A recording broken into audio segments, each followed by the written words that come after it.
enters the battlefield if you cast it from your hand, put a white 1/1 white bird creature token with flying onto the battlefield, then populate. Yeah. So it's a 4/4, you get a 1/1 and you populate. You could populate the 1/1 or you could populate, a 5/5 worm.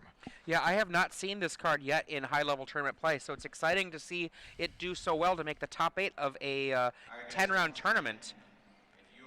Yeah, we'll have to see if we can catch that later on in this top 8. And we'll have to see what happens here in this quarterfinal matchup. David Bauer versus Harry Corvese. Good friends, roommates, battling. Only one of them can move on to the semifinals of this Standard Open. And if you stay tuned with us, after the first game of this quarterfinals match, we're going to come back to the booth and have a trivia question for you guys, and you can win 3 rounds of premium at StarCityGames.com. So please stay tuned. We'll have a trivia question for you later. But now, game number 1 is underway. David Bauer starts off with a Swamp. Harry Corvese, Hallowed Fountain tapped. Or I'm sorry, David Bauer must have started with the Mutavault because he's attacking on turn 2 after playing the Swamp. Now, if you are just joining us, these two players, David Bauer, the #1 seed at the end of the Swiss, he's had a long day here, coming what 9? I want to say 9-1 to finish this off, and now here he is in our quarterfinals. And you can see that the first seed there, David Bauer, Harry Corvese, 8-1-1 to make it here. Yeah, Harry snuck in, I believe, on maybe 1 or 2% on the tiebreakers. David Bauer had to win his last match in quite dramatic fashion to get here. And there you see Harry casts a Detention Sphere on an Underworld Connections that David Bauer had just cast, and now David replaces it with another Underworld Connections, but no 4th land, so he's unable to draw cards off of either one. Jace from Harry Corvese, and immediately does the minus effect to get 3 cards from the top of his library. David Bauer is going to have to just split these up. We see Harry Corvese take the second Detention Sphere all by itself and put 2 cards to the bottom. David's not going to get much opportunity. Oh, what is this? He has top decked a Thoughtseize. Wow. Draws a card with the Swamp that has Underworld Connections, loses a life. So you were about to say David's not going to get much card draw out of his Underworld Connections. You see him tap it once, pays a life, draws a card, but he did draw that Thoughtseize before on his natural draw, and now he's going to use it to take out that Detention Sphere, most likely. But we'll see what Harry's got up his sleeve. Yeah, I mean, we don't know what's in Harry's hand yet. We'll see in just a moment. Here we see Detention Sphere, Sphinx's Revelation times 2. And then I believe that is a black removal spell and a dissolve. Looks like a Thoughtseize. Oh, is that a new Thoughtseize? Yeah. And yes, a dissolve. It is a new Thoughtseize. There we go. So David takes the Detention Sphere, protecting his Underworld Connections, but seeing 2 Sphinx's Revelations in his future. And he also misses a land draw. That's a very big deal. We see Nightveil Spectre, we see Desecration Demon, Nightveil Spectre, and Ultimate Price, and a Hero's Downfall. Probably taking the Downfall here, so that Harry can be assured that his Jace will stick around.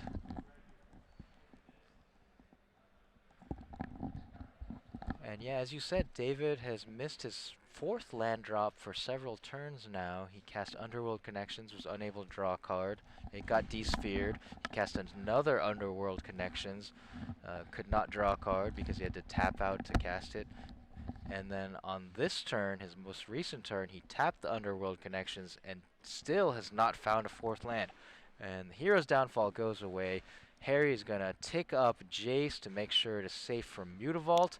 And now wait a minute, that's a 3rd copy of Detention Sphere. What a pull from Harry Corvese. He needed that Detention Sphere, and what? There it is. And a Thoughtseize a little too late for David Bauer. He's going to hit that dissolve. We see, well, he's got a choice, Sphinx's Revelations times 2 or a dissolve. Harry assumed David would take the dissolve, or perhaps was trying to play a little mind trick. Of course you want to take this. And yeah, David decides yes he does. Leaves the 2 revelations. Harry still on 4 lands. The revelations are not spectacular for him yet, but in the future they could be, and David doesn't have any pressure, so Harry has all the time in the world. Harry Corvese, he is himself stuck at just the 4 lands. A Sphinx's Revelation, not too exciting if he's only going to draw 1 card. But given that he has 2, maybe he will just do that and hope to draw land and hope to start chaining into more things. He could also -2 his Jace here, but I don't think he wants to lose it. Jace is pretty valuable if you can keep activating it over and over again, although that Mutavault could threaten to deal some damage to it at a certain point. Yeah, and Harry Corvese decides just to keep it on par, leaving things alone.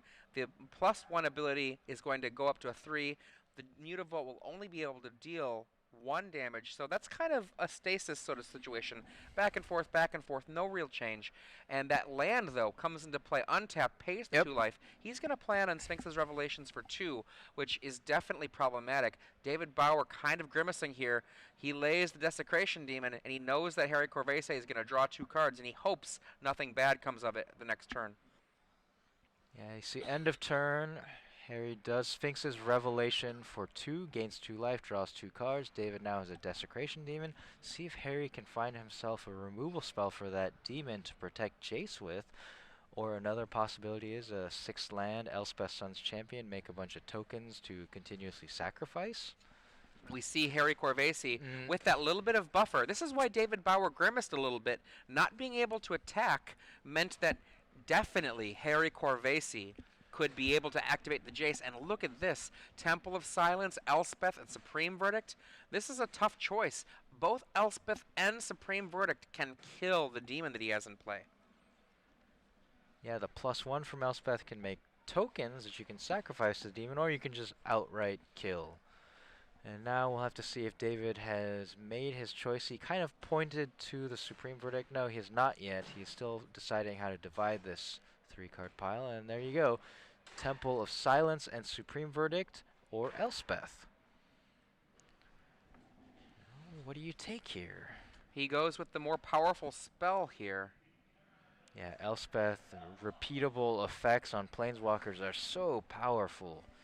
Standard or any format, really. Are we going to see some pain? He's thinking about it. Sure, why not? To get an Elspeth on this battlefield with a second Sphinx's Revelation in his hand. And we see Elspeth hit. It does the create tokens ability. Now, these tokens, he doesn't have to kill that demon yet. He can sacrifice one of the tokens to tap the Desecration Demon at the beginning of combat, and then he still has 2 tokens to defend against the Mutavault. Yeah, that's a dangerous line, though, in my opinion, because David Bauer has access to the card Hero's Downfall, which if he top decks that and kills Elspeth, then you have no answer to the Desecration Demon as of yet. The Supreme Verdict was split off of the Elspeth, so Harry had to choose that over the Wrath. And we see the casting of Night Veil Spectre added to this party. Harry Corvese here sitting pretty fabulously, honestly. He's got that Sphinx's Revelation in his hand still. He's drawn another land. That means he's got 2 more lands in his hand, which go very well with a Sphinx's Revelation. He's under no real pressure. He knows that his opponent has 1 ultimate price and a Night Veil Spectre, and whatever else he might be adding to it. That's just not very scary. Only 1 other card in David Bauer's hand to be worried about. We see 3 more tokens, an endless supply of food for the Desecration Demon. And we replace that die to make it a little bit more visually easy to read. We've got a 7/7 Desecration Demon +1/+1 on it from the previous Dead Soldier. Feed me, keep feeding me, says the demon. Currently a 7/7. Yeah, Harry untaps the demon for David. David knows it's going to get tapped, but first, before it gets tapped, it has to untap. The rules require it. That's true. Another land from David Bauer. He could have used this earlier to get some early pressure, but now He declares an attack phase. The demon goes away, and in comes the Night Veil Spectre for 2, for 1 with the minus. And we get an Azorius Charm that David Bauer cannot cast. Nope, David Bauer, Swamp, Swamp, Swamp, Mutavault, and another Swamp there. So no access to any other colors as of yet. Azorius Charm will sit useless for now, but he will add another Night Veil Spectre to his board. So maybe if these Spectres continue to hit and draw some lands off of Harry's deck. This is a very scary place to be if you're David Bauer. Right now, you are at, 3 cards in play that can die to a Supreme Verdict. Harry Corvese certainly playing the full amount for Supreme Verdicts. Remember, these players have full access to each other's deck lists in the top 8. So this is something that David Bauer knows. He knows he's playing against 4 Sphinx's Revelations and 4 Supreme Verdicts. And these guys, good friends. They probably know anyway. They helped each other build their decks, I'm guessing. And there you go. Harry just shows him the Supreme Verdict that he drew for his turn, and David gives a little giddy-up action like, dang it, you got it. Gangnam style giddy-up. Here we go. Supreme Verdict in hand amongst many. It's a mitt full of cards. I mean, I think we're going to see maybe one last attack from the soldiers in play before we see the Supreme Verdict. Thoughtseize, perhaps, to start to see what else is going on. There it is, yeah. Thoughtseize, and we see, look at that, a ultimate price left in David Bauer's hand. Not so exciting against Harry Corvese's deck. In come all the little soldiers. Night Veil Spectre blocks one of them. He could have blocked with Mutavault too, and Harry points that out. Again, these guys are good friends, so it's... Yeah, but he doesn't want to activate that Mutavault. David Bauer knows a Supreme Verdict is coming, so if he activates that Mutavault, it'll be perishing as well. All right, so he was joking with his buddy that, hey, you should just give me that Mutavault as well. And away goes a whole slew of cards. Harry Corvese takes that Azorius Charm that was removed by the earlier Night Veil Spectre and sets it aside. Now remember, these 2 Planeswalkers still sitting out. Elspeth can still make some soldiers this turn. Ultimate price. David just throws that ultimate price over his shoulder. It is now on the ground somewhere behind. Someone gave it back to him. Someone picked it up and gave it back to him. It's basically useless. It can kill a 1/1 soldier token, right? And we see the Jace cashed in now. And what is this? Land? Looks like but they're temples. All temples. Skylands. And maybe one is not a temple. But at least one temple goes to Harry's hand. It's a lot of land. Let's see. Deceit. Scry, bottom. Things are looking very bleak for David Bauer. The game is very nearly completed. Looking at David Bauer's deck, what would need to happen for him to be able to come into this game, he'd need to start out with a Hero's Downfall basically immediately. And then after that, still have an answer to the Aether Link. This match is over. This game is over, not the match. Okay, so we have our first game win in this top 8 for our StarCityGames.com Open Series. This is our standard Open, and that means something. We have another winner that's going to be selected by the end of this round. All right. And what we do at every single one of these StarCityGames.com Open Series events, as well as the Open Series featuring the Invitational, we bring trivia to you. It's trivia time. I love it. You guys win prizes. I love trivia. Have you ever gone to pub trivia or bar trivia? I have indeed. It's fun. It is indeed fun. It's lost its luster in recent years because of, smartphones. Fair enough. But in this present time, here's how this works. We're going to ask you a trivia question. And one person out there who is lucky enough to be selected, if you have tweeted the answer with the hashtag SCG Premium, and your answer is correct, one of you lucky winners will be selected to get 3 free months of Star City Games Premium. In our semifinals, we'll also repeat this and give away 6 free months to the winner. And finally, in our finals, we'd be giving away a year of Star City Games Premium. It's doubling season here at the SCG Live. 3, 6, then 12 months, a full year in the finals. The semifinals and finals of the Standard Open will be tomorrow, but tonight we have the quarterfinals. Absolutely. So, the trivia question. Yeah, I've got a very, very easy one for them. If That's you've got good. a harder one, I'll let you do it, but I've got a very Let's easy one. start with the easy, and then I'll save the hard one for tomorrow. In our invitational event, if you've been watching or if you've been reading the coverage that you can get to online, in our invitational event earlier tonight, one player playing in his last sanctioned match before he works to Wizards of the Coast made our top 8. What is the name of the top 8 player who this is his last sanctioned match before he moves to Renton, Washington to work for Wizards of the Coast? Tweet your answer, hashtag SCG Premium.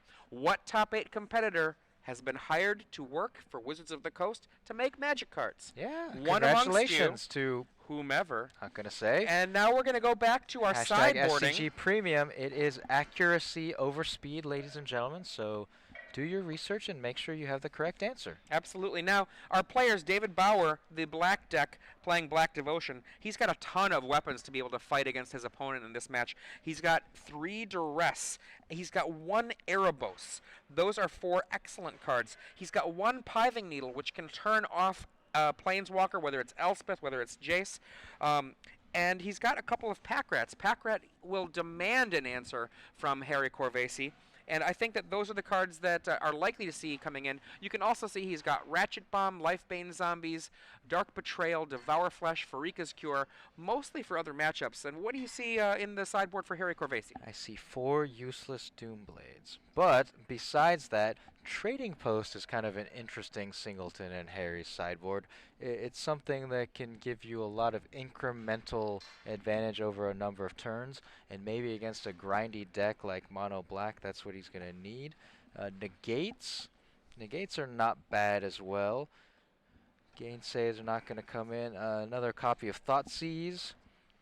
Pithing Needle, again, they have access to each other's sideboards. They probably knew already, but they can look at them again, and if Harry sees the number of Pack Rats that can be brought in, I think Pithing Needle is a good answer to Pack Rat. It's a good answer to Underworld Connections. You have to name the land rather than the enchantment, but most of David Bauer's lands are swamps.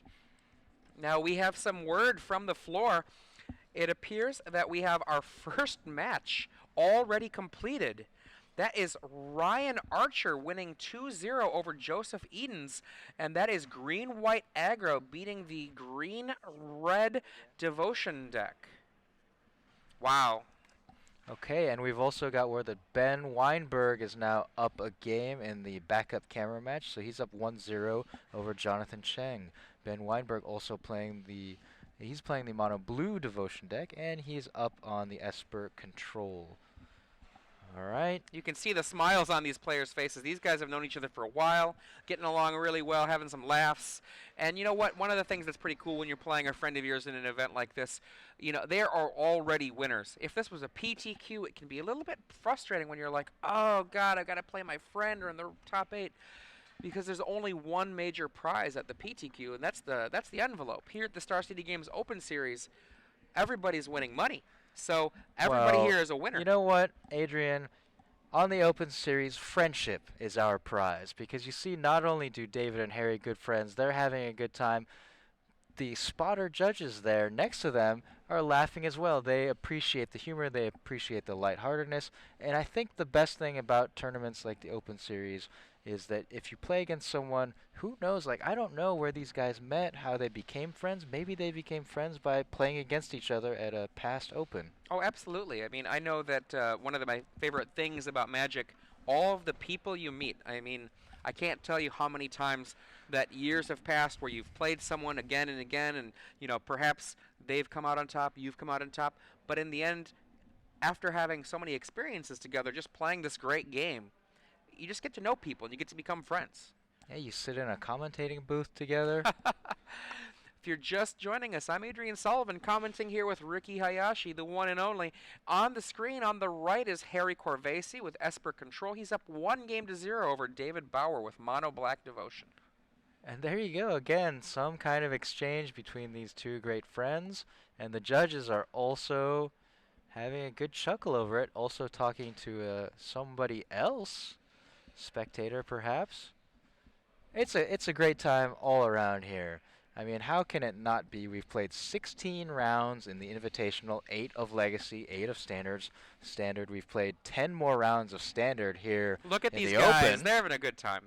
I hope that you're having a good time at home as well. I know that I certainly I love it when I get a chance to play some good Magic against a friend like this.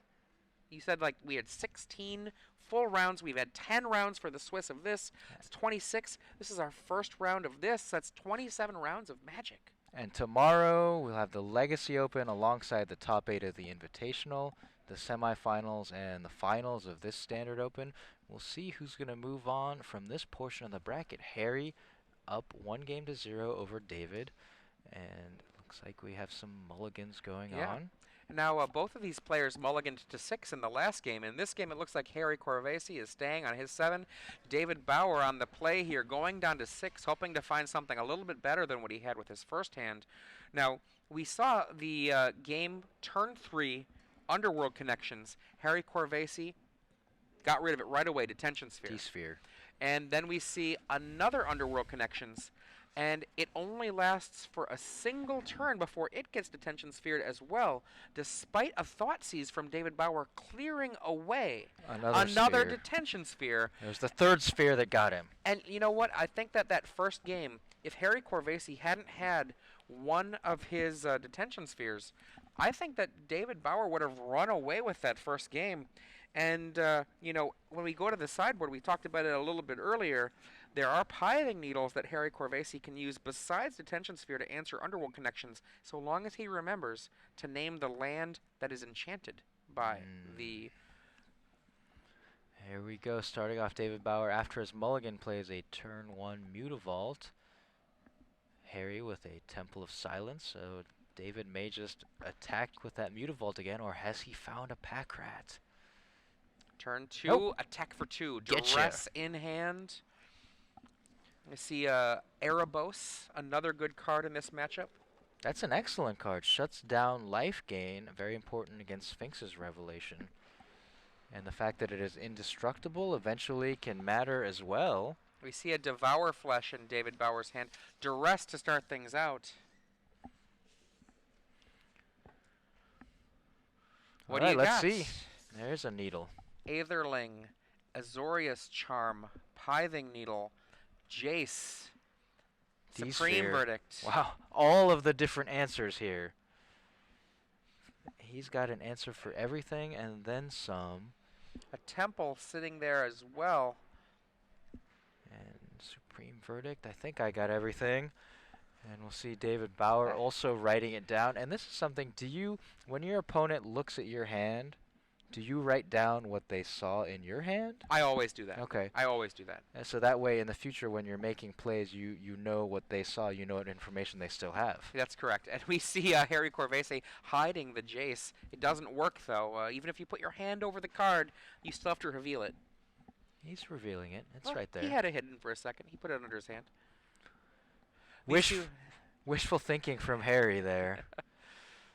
You can't see me. You can't see Jace. Oh, but David chooses the Detention Sphere, so possibly an indication of what his game plan is going to be going forward. Maybe Pack Rats. If you're wondering why David Bauer still has Devour Flesh in his deck, the big reason is he's got enough cards to bring in that even after he's brought those cards in, he still has extra cards to hang out with.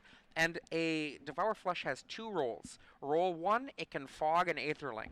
But roll 2, if Harry Corvese drops a Blood Baron down, and there are no soldiers or other friends around, Harry Corvese could see his Blood Baron devoured by the by David Bauer's Devour Flesh. Okay, that's interesting. Yeah, so a hedge against Blood Baron if he believes Harry's gonna bring it in. Also, yeah, just we saw Ultimate Price in game number one. David threw it over his shoulder, almost completely useless. Can kill a 1/1 soldier token. So he's got a lot of stuff that he needs to take out. Maybe can't bring in enough good things as well to replace them. There we go. Erebos, do you That's a have the good one. counter spell?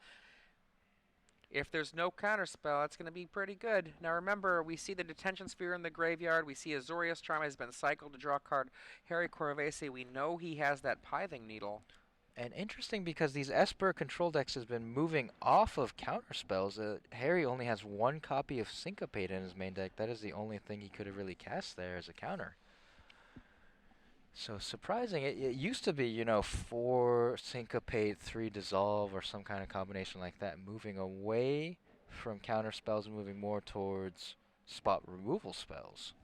Now Harry Corvese here, he has a Jace in his hand. He has a Pithing Needle in his hand.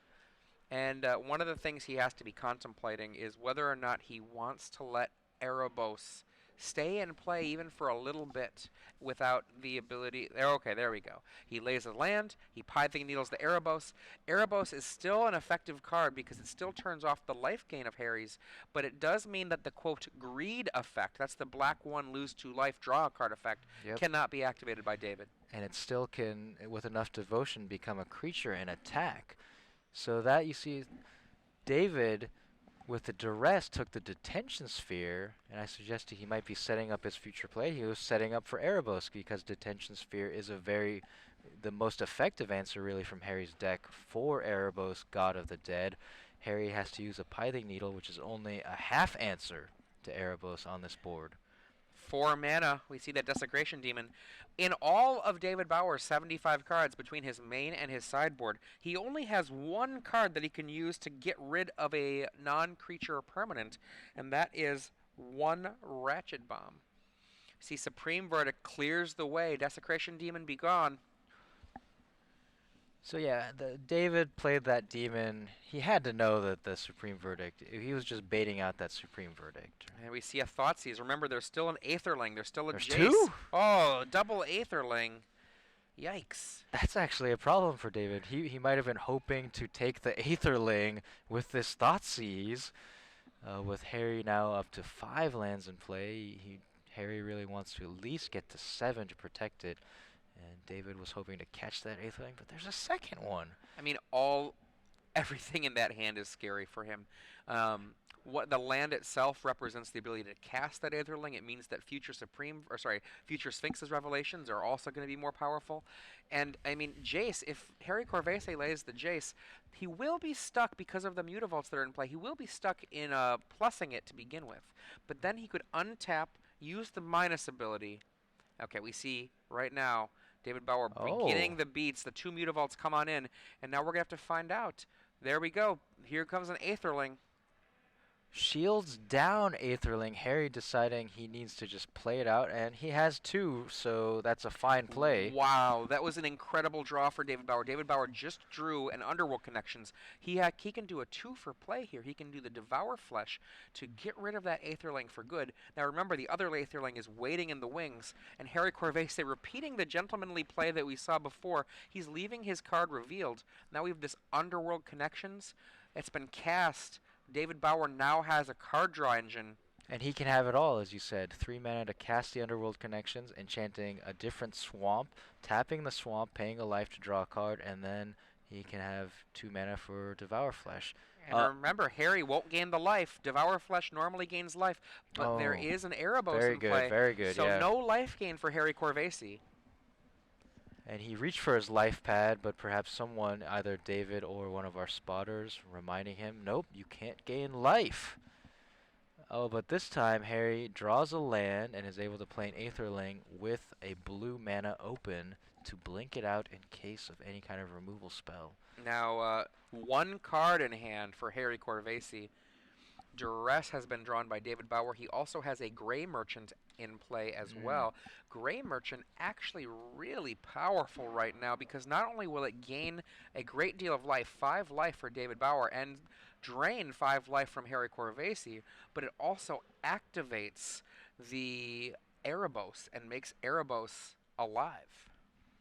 One loss of life there. Draw an extra card. There is that Ratchet Bomb. Okay, so Erebos, yeah, would become a 5/7 if David plays out the Gray Merchant. It could attack into this Aetherling. Harry could either pump the toughness or just blink it out. But a threat there, so Harry has to manage his mana correctly if he wants to try to attack with Aetherling to blink it back on his turn and have enough mana to protect it in case he needs to block Erebos. And there it is. 5 life is going to be taken away from Harry and given to David. Sucks the life out of him. Gary the Merchant.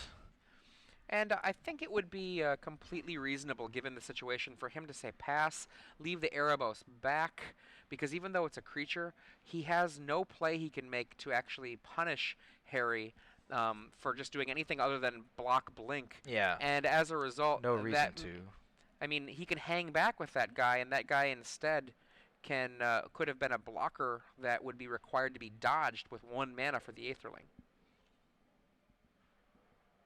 And we're going to see the block Blink. Block Blink or block Toughness Pump, whichever. He goes for the Blink. Comes back. And now so he can attack, pump it some, blink it on his turn so that it is pseudo-vigilance, have it available as a blocker. But This board situation is so terrible. yeah, for Harry. Yeah. He's facing down Erebos, which is now a creature, and even the Gray Merchant is 2/4, and those Mutavaults is 2/2s. Quite a threat. There's a lot going on right here that is very scary for Harry. And I'm trying to think what you would want to do in order to get out of this situation. Detention Sphere is one of the first cards that comes to mind. I mean, Aetherling can play defense, but for how long? Yeah, so he scries with the Temple of Silence, puts the card on the bottom. Now he is figuring out his mana situation for this turn. How much can I attack for? Because maybe he wants to leave enough mana back. Well, he's going to want to have his Aetherling on defense. So that means he's going to have to activate the blinking ability of the Aetherling if he attacks. He's And gonna have to, one blink available for the block. Yeah, so that would mean that he could attack, pump however much, blink so that his Aetherling comes back, and then still need to have mana up so he can blink again after blocking the Erebos. And if he does that, he's still going to be taking 6 from Mutavault, Gray Merchant. Yeah, and that's what he's thinking about right now. I mean, I would think that right now, given that his hand is so bad, I would just attack with the Aetherling. I wouldn't even bother making it unblockable. I would just hope that David Bauer blocks. Just hope that he can kill that Gray Merchant. Yeah, that's actually better. I mean, you're not gonna kill David from this position. And then we see pump, pump, pump, and that's gonna knock a big chunk of life off of David Bauer. And then we're gonna see a little blink. So 7. And back it comes, and at the end of the turn, he says, "End of turn. Here you go." Yeah, that's still 2 full combat steps with the Aetherling. Oof. And another Mutavault drawn. Oh, that's really good. So David Bauer, well, he's probably going to draw with Underworld Connections, right? See what his options are. We see a Duress. Doesn't need to cast that. It's a Duress, Ratchet Bomb, and a Mutavault. Ratchet Bomb's not going to do much. He could put it up to 1 and then take out the Pithing Needle.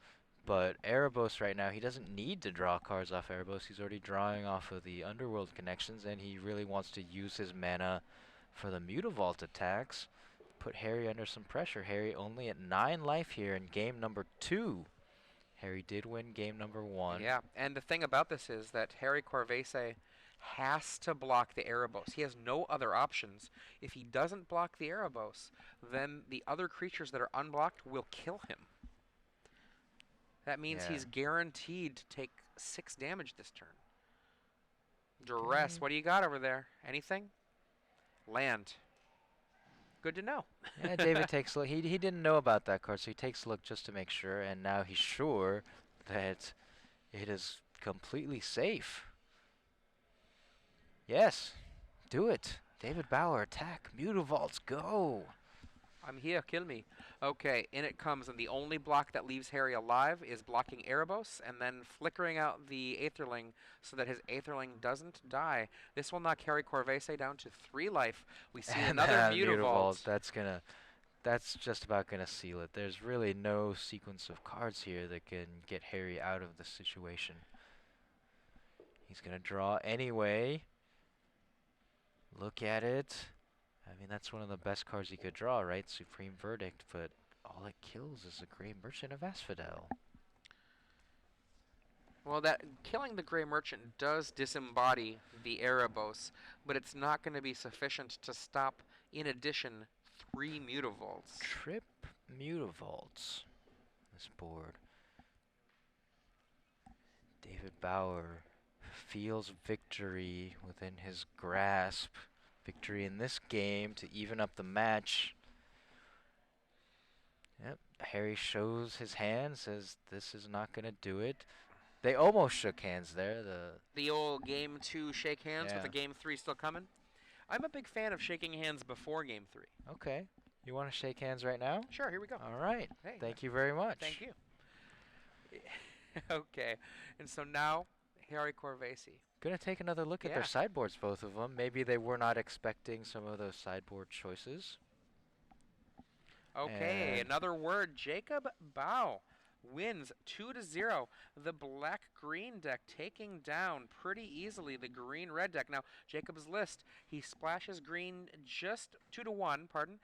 He splashes green just barely for a little card called Abrupt Decay and a few sideboard cards. yeah, Abrupt Decay is the only one in the main deck. He defeats Kevin Zeit, who was playing the green-red Devotion. But congratulations to Kevin Zeit. We're here at the Invitational in Indianapolis. Top 8ing the Standard Open earns Kevin an invite to another Invitational. The next one's going to be coming up in Las Vegas, Nevada on December 13th through 15th. So congratulations, Kevin. Maybe we will see you in Las Vegas in the Invitational side of it. Maybe you can top 8 that one as well.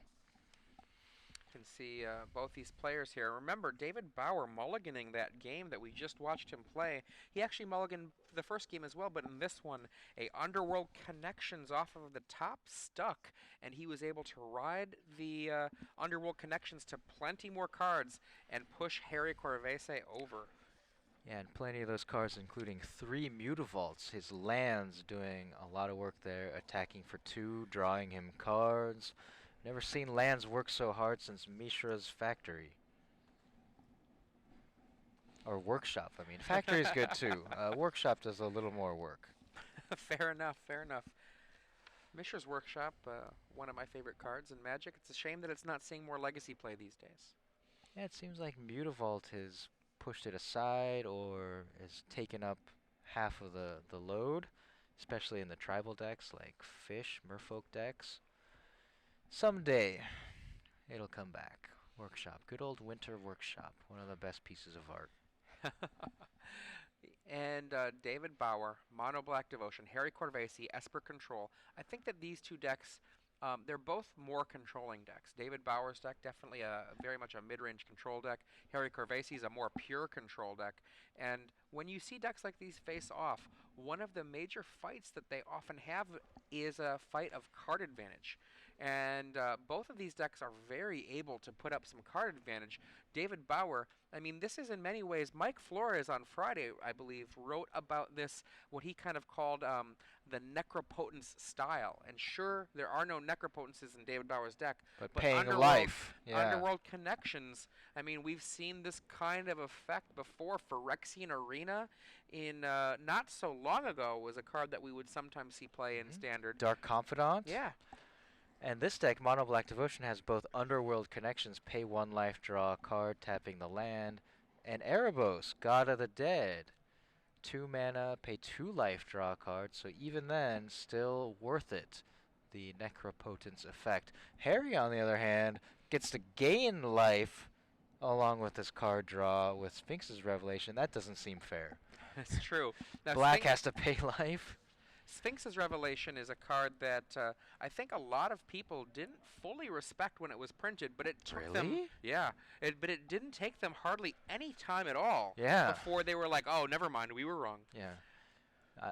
I think I do recall that. Yeah, actually, they were like, "Oh, well, it's great and all, but X, like, how much can you really pump into it? Two, I three? mean, how much life will life matter? That doesn't Yeah. matter. That no, but it really does matter. And if you were somebody that was playing in the previous season and you saw decks like Andrew Cuneo playing the blue-based Blue Suns Zenith blue-white decks, you know how powerful the card draw is. But then that life gain, it can be so backbreaking. I think what makes it better is you see it's a 3 mana and then X, which is a very expensive spell, but all these decks play 4 of it because the first one helps you cast the next one for bigger, drawing lands, and so on and so forth. And then we saw just these two friends. They did give the third game handshake. I'm a big fan of Okay. that. But yeah, you're totally right when it comes to that life buffer. Gives you more time to draw another Sphinx's Revelation. Blue Sun Zenith wasn't ever able to do that. It was great that it gave you the cards, but it didn't give you more time by giving you a little bit more life. Yeah, one of the most backbreaking things you see is a Sphinx's Revelation for like 5 in the mid game, and then next for 6. Then a couple turns later, for 8.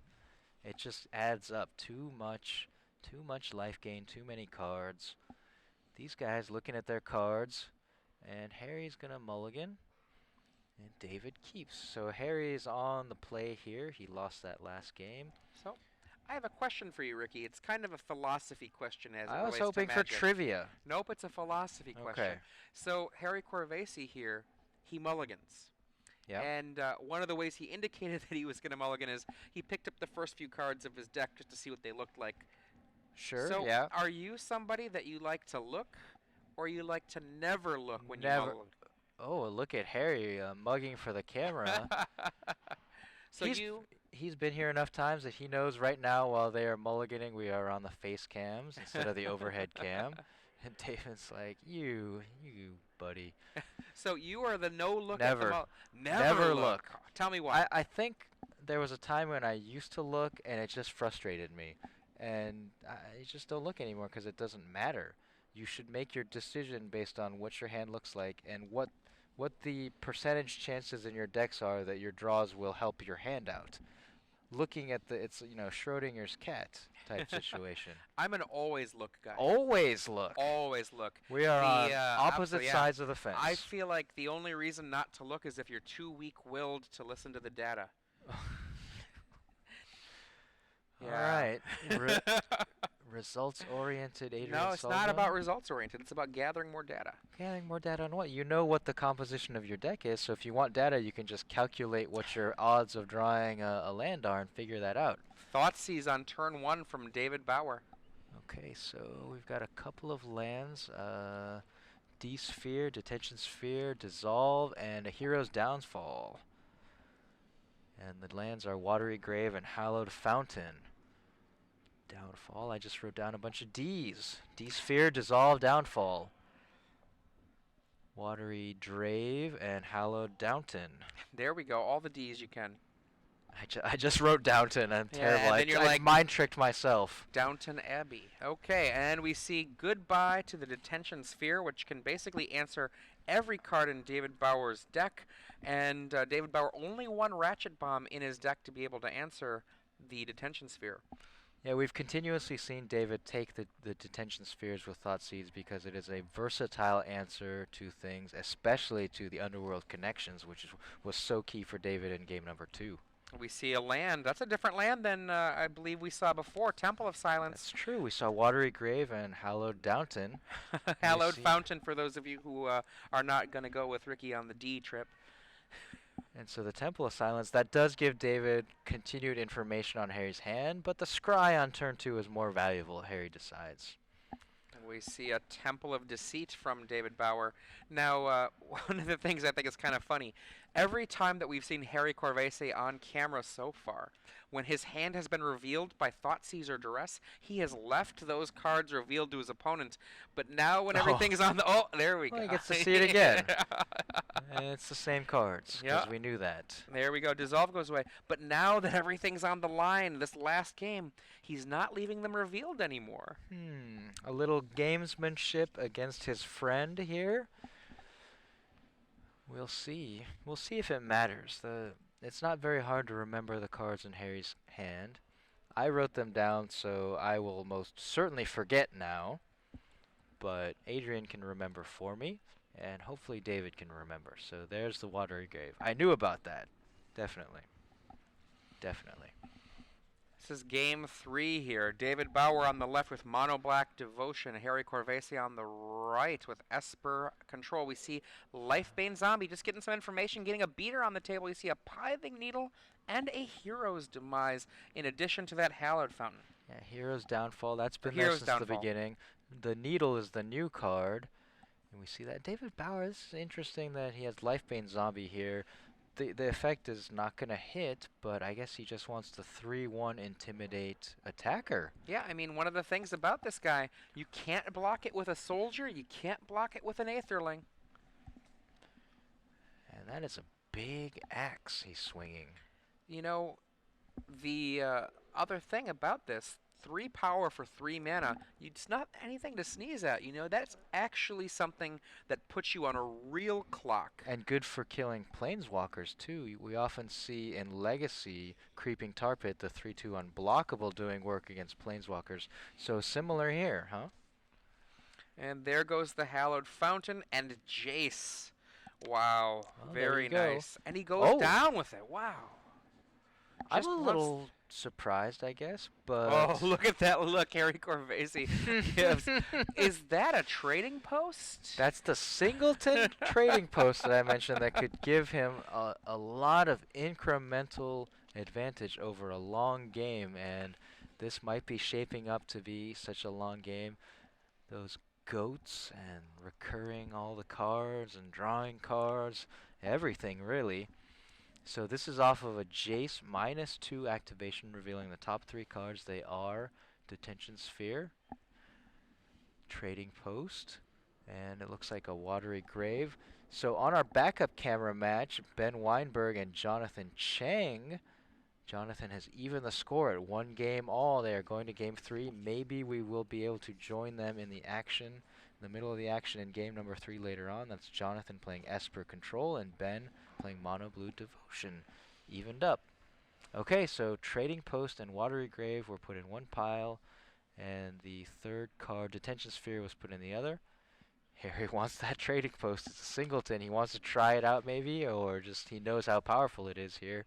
That's right. Now we're going to see this Lifebane Zombie murder Jace. Yeah, with that axe. He swings his axe. It could be actually that the Mutavault murders the Jace. It depends on if there's anything else in his hand that he wants to play. Yeah, You can see is that a Thoughtseize? Yeah, there's a Thoughtseize in his hand.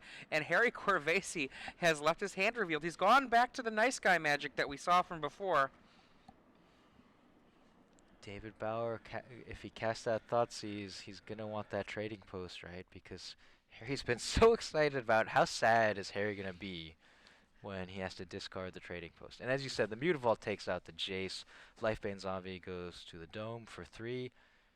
There we go. Points We're not right going to have it. any of that shenanigans. Goodbye, Trading Post. This is a Thoughtseize. Harry Corvese, how sad are you about losing your Trading Post? Couldn't be sadder, probably. All right, but he's going to have to fight on without it. Plays the Watery Grave. Pithing Needle. Hero's Downfall. Mystery card. Passes the turn. Yeah, so probably going to Hero's Downfall something here. He can't just keep taking 5 forever. Boy. So he has drawn, David Bauer has drawn an Underworld Connections. One of the things that David Bauer can do here is do an attack, try to draw out that Hero's Downfall. There it is. Now that Harry Corvese is tapped down Underworld Connections on one of these untapped lands and start using it to draw cards. So make sure you... Oh, that's also good. Whip of Erebos. That is certainly a reasonable card to lay instead. So that's going to set up, if he draws a 5th land, he does have that Grey Merchant he's had in his hand for a few turns. He can play that, drain for 4, and then even if the Grey Merchant is dealt with, the Whip can bring it back. Now remember the Pithing Needle. He's trying to bait that Pithing Needle out of Harry Corvese's hand. Harry can answer that Whip. And I think that this Whip is just bait to get the Needle out. And looks like Harry's saying, fine, how many creatures you got in your yard? It looks like you've got 1 to me, buddy. Not biting on the bait. So far, only the Lifebane zombie, so David could reanimate that attack for 3. Boom. We're going to drain for 4 if this Gray Merchant resolves, and Harry Corvese says, sure, goodbye me. I wonder if there is a Sphinx's Revelation in Harry's hand. Yeah, that's that mystery card. We see the face-up Pithing Needle that we've known about, and David has known about, trying to bait it out with Whip of Erebos so that he can play an Underworld Connections instead and draw cards. Okay, Harry, is he tempted now to commit the needle? He's I see his hand Yeah. picking it up. Oh, God. What are you going to do? He almost picked it up. There you go. There He it taps goes. one Pithing Needle on Whip of Erebos. So David's plan, has it paid off now? Passes the turn. I mean, the thing about it is, Harry Corvese can't just sit there and let the whip start doing things like bring back the Lifebane zombie, get in a couple extra damage. Yeah, and then eventually the Gray Merchant he's going to have to deal with, and then doesn't want it to come back as well. Here comes the Merchant and a Mutavault. That's a lot of pressure coming over here. 4 damage, and incidentally 4 life gain from the lifelink on the whip. And now here we go. Connected to the underworld as David Bauer. No. Oh. No, no, no. Let's look at that patience there. You know, he had that held back, sees the threat coming, gets rid of that one. He probably had that for the Gray Merchant, but he just said, I'll just take that 4 and try to deal with the 2 damage a turn from here. That's the Singleton Syncopate in Harry Corvese's deck that he used to counter the Underworld Connections. Passing it back. Now that Pithing Needle naming the Whip of Erebos. And a mysterious hand. Oh, here we see another Gray Merchant. And another counterspell. Oh, downfall in response to the trigger. So 2 less devotion to drain with, and also takes out the non-summoning sick one, so he's not going to get attacked for 2. Does get attacked for 2 by the Mutavault. Harry's in a lot of trouble here. Oh yeah. One of the things, the reason that we saw earlier, Raymond Perez Jr. playing a deck that he and Adam Jansen kind of brewed together, a mid-range Esper deck with Planeswalkers. One of the reasons that they played that, rather than play Esper Control like they had at the Open, Black is really good against Esper Control. All of the discard, and then the Underworld Connections, it's just very difficult. And right now, Harry Corvese, I believe he's trying to decide if he wants to put that Mutavault on top of David Bauer's deck, or if he wants to draw a card. What card is he looking for? Sphinx's Revelation. It doesn't seem like he has enough lands to survive through here, so putting the Mutavault on top of the library, saving himself some damage, and the Mutavault will be summoning sick, but David Bauer's got another Mutavault. Doesn't have enough answers to everything here. Oh, Blood Baron. Is that enough? That's really Oh my good right goodness, now. That is an amazing top deck from Harry Corvese. Blood Baron of Vizkopa, protection from black, protection from white, lifelink. And David Bauer has to put the brakes on against the Blood Baron. He can't do anything about that 4/4 lifelinking protection from black. Wow, right now, Harry Corvese, he's still in this, only barely. Yeah, because even next turn, David replays the Mutavault that was put on top of his library with Azorius Charm. Even if he attacks next turn with 6 power, lifelink no longer a trigger, so Harry would survive the attack, gaining 4 life at the same time he takes 4 damage. David Bauer hits the top of his deck. He's hoping to get something exciting here. Yeah, I mean, could it be as exciting as Blood Baron? Oh, and Harry shows the Aetherling in hand. Wow. He should just commit that to the board here, I think. Looks like that's what he's contemplating.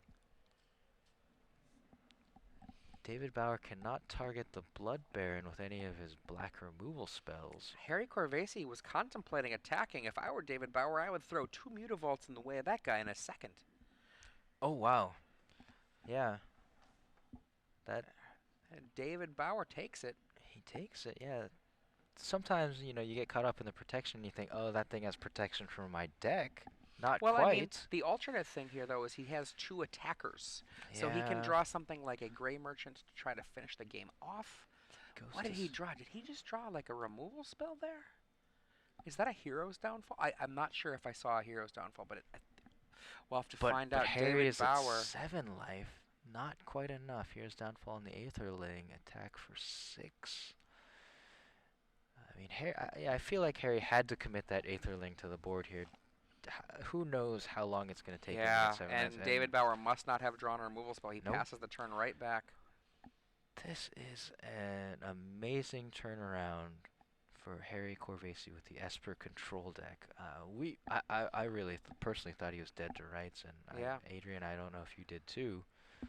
And we see he draws a temple, looks, puts a card in the bottom, and he's preparing his Aetherling mana. Yeah, figuring out how much damage he can do total along with the blinks. So he wants to leave 2, maybe 3 blue up for blinks. Unblockable.